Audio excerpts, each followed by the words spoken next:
You are looking at the most pointless gaming console in like the last 4 to 5 generations. And it really pains me to say that, but I've never seen potential fumbled this bad. First of all, releasing this during the pandemic was stupid. Everything else, and I mean literally everything else, was either shut down or postponed. But Sony said, nope, let's release the most anticipated game console of all time while the world is currently in hell. And then reading that Sony CEO has the audacity to say that the PlayStation 6 is now at the top of mind. PlayStation 6?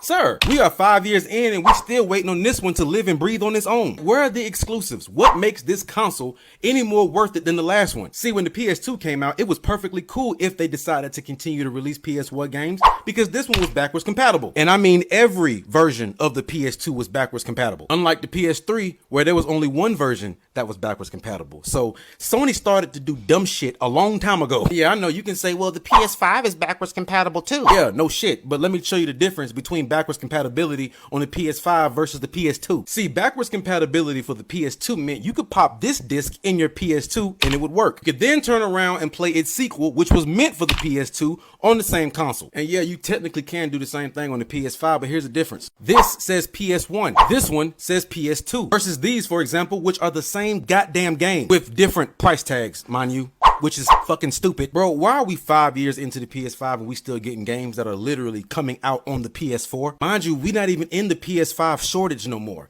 They've even released the PS5 Slim. There's a digital PS5 version. There's one with a disc. There's enough PS5s going around for this to no longer be a thing.